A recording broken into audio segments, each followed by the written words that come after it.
वापस आने पर उसने लड़की को खूब डांटा। तभी अचानक उसे लगातार छींकें आने लगीं क्योंकि उसे बिल्लियों से एलर्जी थी। गुस्से में उसने लड़की को सजा दी। उसे रात का खाना नहीं दिया गया और दीवार के पास खड़ा रहने को कहा गया। क्लारा ने उसकी तरफदारी करने की कोशिश की, लेकिन नौकरानी नहीं मानी। उसने धमकी दी कि अगर दोबारा ऐसा हुआ तो लड़की को चूहों से भरे अंधेरे कमरे में बंद कर दिया जाएगा। एक छोटी लड़की पहली बार अपने पहाड़ों में अकेले रहने वाले दादाजी से मिली तो वह डर गई। गांव वाले उन्हें अजीब बूढ़ा कहते थे, कोई उन्हें सनकी कहता तो कोई हत्यारा। लड़की की मौसी उसे वहां छोड़कर अकेली चली गई। बेचारी बच्ची डरते डरते फिर से झोपड़ी की तरफ लौटी। दादाजी उसे अपनाना नहीं चाहते थे। उन्होंने उसे बाहर ही बंद कर दिया ताकि वह खुद ही हार मानकर चली जाए। लेकिन लड़की चुपचाप जाकर भेड़ों के बाड़े में बैठ गई और छोटे मेमनों के साथ रात बिताने लगी। अगले दिन सुबह दादाजी ने उसे भेजने की तैयारी की। उन्होंने उससे ठीक से बात तक नहीं की, बस बकरी का दूध दुहा और उसके लिए कटोरे में डाल दिया। लड़की आज्ञाकारी बनकर सब करती रही।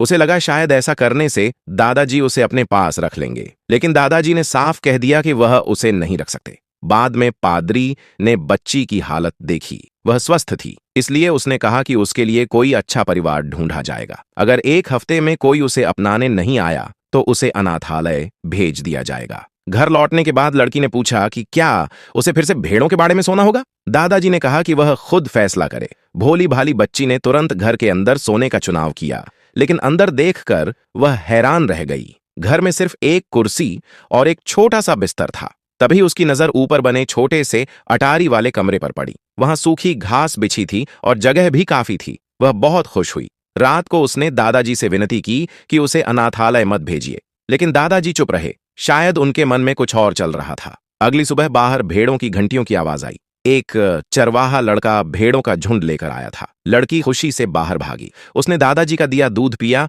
और भेड़ों का दरवाजा खोला। दरअसल दादाजी ने तय किया था कि अब वह उस लड़के पीटर के साथ पहाड़ों पर भेड़ें चराने जाएगी। उन्होंने उसके लिए खाना भी तैयार किया। दोनों बच्चे सुबह की ठंडी हवा में पहाड़ों की चोटी तक पहुंचे। चारों तरफ हरियाली, खुला आसमान और भेड़ों के बीच खेलते हुए वे बहुत खुश थे। लेकिन पीटर की नजर बार बार लड़की के खाने पर जा रही थी। मौका मिलते ही वह चोरी छिपे उसका खाना खाने लगा। जब लड़की ने देखा कि उसका खाना गायब है तो पीटर ने झूठ बोल दिया कि शायद बकरियों ने खा लिया होगा। फिर दोनों की भेड़ें आपस में लड़ने लगीं। पीटर गुस्से में उन्हें चाबुक मारने लगा। लड़की को यह देखकर बहुत बुरा लगा। उसने तुरंत पीटर से वादा किया कि वह किसी से कुछ नहीं कहेगी। तभी पीटर ने डरते हुए कहा कि गांव में दादाजी के बारे में बहुत बुरी बातें कही जाती हैं। लोग कहते हैं कि उन्होंने किसी को मार डाला था। यह सुनकर लड़की डर गई। वह दादाजी से दूर दूर रहने लगी और फिर से भेड़ों के बाड़े में सोने की बात करने लगी। दादाजी समझ गए कि पीटर ने उसे डराया है। उन्होंने प्यार से समझाया कि हमेशा लोगों की बातों पर भरोसा नहीं करना चाहिए, सच को खुद समझना चाहिए।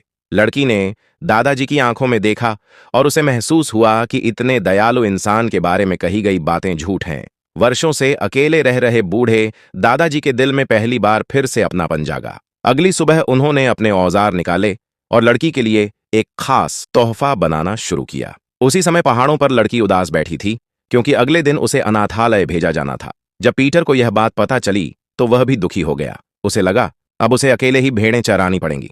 लेकिन जैसे ही लड़की शाम को घर लौटी, उसकी नजर एक नई सुंदर कुर्सी पर पड़ी। उसने धीरे से उसे छुआ और बैठ गई। उसका दिल खुशी से जोर जोर से धड़कने लगा। उसने डरते डरते पूछा, दादाजी क्या यह कुर्सी मेरी है? दादाजी ने शांत आवाज में कहा, अगर तुम्हारी नहीं तो फिर किसकी होगी? यह सुनते ही लड़की खुशी से दौड़कर उनके गले लग गई। उसे विश्वास ही नहीं हो रहा था कि दादाजी अब उसे अपने पास रखना चाहते हैं। दादाजी को अभी यह पता नहीं था कि उनकी पोती की यह छोटी सी मौजूदगी उनकी पूरी जिंदगी बदल देगी। अब लड़की फिर से पीटर के साथ पहाड़ों पर जाने लगी। दोनों ढलानों पर खेलते, हंसते और घास में छिपकर छोटे जानवरों को छेड़ते।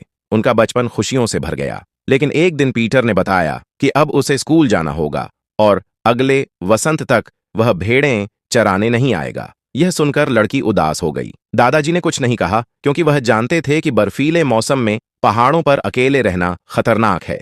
सर्दियों के लिए सामान जुटाने दादाजी उसे गांव ले गए। गांव वाले उन्हें अजीब नजरों से देखते और आपस में फुसफुसाते। लोग सोचते थे कि दादाजी बच्ची के साथ अच्छा व्यवहार नहीं करेंगे। यही वजह थी कि शुरुआत में वह उसे अपने पास नहीं रखना चाहते थे। लड़की गांव के बच्चों को स्कूल जाते देखती और मन ही मन सोचती कि काश वह भी पढ़ पाती। पादरी ने दादाजी को चेतावनी दी कि अगले साल तक लड़की को स्कूल भेजना जरूरी है, वरना यह कानून के खिलाफ होगा। जल्द ही सर्दियां आ गईं। चारों तरफ बर्फ गिरने लगी, लेकिन लड़की खुश नहीं थी। वह सिर्फ वसंत का इंतजार कर रही थी ताकि फिर से पीटर के साथ खेल सके। दादाजी ने उसकी उदासी समझ ली। उन्होंने एक लकड़ी की स्लेज बनाई और उसे लेकर पहाड़ से नीचे पीटर के घर गए। रास्ता खतरनाक था, लेकिन लड़की की मुस्कान के लिए दादाजी सब कुछ करने को तैयार थे। पीटर का घर भी बहुत गरीब था। वहां उसकी बूढ़ी माँ और अंधी दादी रहती थीं। घर में एक गाय भी बंधी रहती थी। पीटर स्कूल की शिकायत कर रहा था। उसका कहना था कि पहाड़ों में रहने के लिए पढ़ाई की जरूरत नहीं। तभी लड़की ने अपना मुलायम ब्रेड का टुकड़ा उसकी दादी को दिया, लेकिन दादी ने कहा कि उनके दांत नहीं हैं, इसलिए वह सख्त रोटी नहीं खा सकती। लड़की ने यह बात दिल में बसा ली। घर लौटते समय वह रोते हुए दादाजी से बोली कि पीटर की दादी बहुत परेशान है और वह उनकी मदद करना चाहती है। दादाजी उसकी मासूमियत और दयालुता देखकर भावुक हो गए। धीरे धीरे सर्दियां खत्म हुईं और वसंत लौट आया। तभी अचानक लड़की की मौसी वापस आ गई। उसने कहा कि उसने लड़की के लिए शहर में एक अमीर परिवार ढूंढ लिया है, लेकिन अब दादाजी उसे खोना नहीं चाहते थे। उन्होंने गुस्से में मौसी को भगा दिया, मगर मौसी हार मानने वाली नहीं थी। वह पहाड़ों पर लड़की के पास गई और उसे शहर की चमक दमक के सपने दिखाने लगी। उसने झूठ बोला कि दादाजी भी यही चाहते हैं। भोली लड़की उसकी बातों में आ गई। वह दादाजी से अलविदा कहना चाहती थी, लेकिन मौसी उसे जल्दी जल्दी नीचे ले गई। दोनों घोड़ा गाड़ी में बैठकर वहां से निकल गए।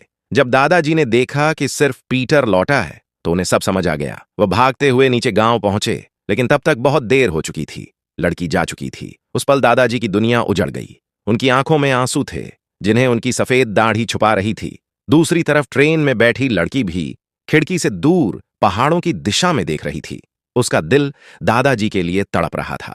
शहर पहुंचने पर लड़की को एक बहुत बड़े अमीर घर में लाया गया। वहां की कठोर महिला नौकरानी ने उसे ऊपर से नीचे तक ऐसे देखा जैसे कोई सामान हो। असल में मौसी उसे पैसे लेकर उस घर में छोड़ गई थी ताकि वह व्हील चेयर पर बैठी अमीर लड़की क्लारा की साथी बन सके। क्लारा बहुत दयालु थी और जल्दी ही दोनों की दोस्ती हो गई। लड़की उसे घर घुमाने लगी, लेकिन गलती से एक फलदान टूट गया। नौकरानी गुस्से से दौड़ी आई, मगर क्लारा ने सारा दोष अपने ऊपर ले लिया। खाने के समय भी लड़की गांव की आदतों के कारण अजीब हरकतें करती रही। जब नौकरानी ने सूप परोसा तो उसने हंसते हुए कह दिया कि नौकरानी बिल्कुल पीटर जैसी लगती है। क्लारा हंस पड़ी, लेकिन नौकरानी का चेहरा गुस्से से लाल हो गया। फिर लड़की ने कटोरा उठाकर वैसे ही सूप पीना शुरू कर दिया जैसे वह घर पर बकरी का दूध पीती थी। यह देखकर नौकरानी और भड़क गई। क्लारा ने उसे शिष्टाचार सिखाने की कोशिश की। जब लड़की ने मुलायम ब्रेड देखा तो उसकी आंखें चमक उठीं। उसने एक अतिरिक्त ब्रेड मांगा और चुपके से जेब में रख लिया। वह सोच रही थी कि यह ब्रेड पीटर की दादी को देगी, क्योंकि वह इसे आसानी से खा पाएंगी। लेकिन नौकरानी को उसकी यह हरकत बिल्कुल पसंद नहीं आई। उसने घर के सख्त नियम सुनाने शुरू कर दिए। खाना खाते समय नौकरों से बात नहीं करनी, शाम 7 बजे सो जाना और घर के अंदर दौड़ना मना है। लेकिन नियम सुनते सुनते लड़की वहीं सो गई। सपने में उसने फिर से अपने प्यारे पहाड़, खुला आसमान और उड़ते हुए बाज को देखा। वही उसकी असली दुनिया थी। जागने के बाद उसने खिड़की खोलकर बाहर देखने की कोशिश की, मगर नौकरों ने रोक दिया। फिर भी उसके मन में पहाड़ों को देखने की चाह खत्म नहीं हुई। वह क्लारा के साथ खुश रहने की कोशिश करती रही, लेकिन नौकरानी हर समय उन्हें रोकती टोकती रहती। पढ़ाई के समय पता चला कि लड़की पढ़ना लिखना बिल्कुल नहीं जानती। वह अक्षर तक नहीं पहचानती थी। शिक्षक ने नाराज होकर शिकायत की। नौकरानी को लगा कि इससे क्लारा की पढ़ाई खराब होगी। उसने तय किया कि मालिकों के लौटते ही लड़की को यहां से भेज दिया जाएगा। एक दिन क्लारा उसे एक खास कमरे में ले गई, जहां उसकी मां की तस्वीर लगी थी। क्लारा ने बताया कि पहले वह चल सकती थी, लेकिन मां की मौत के बाद उसने चलना बंद कर दिया।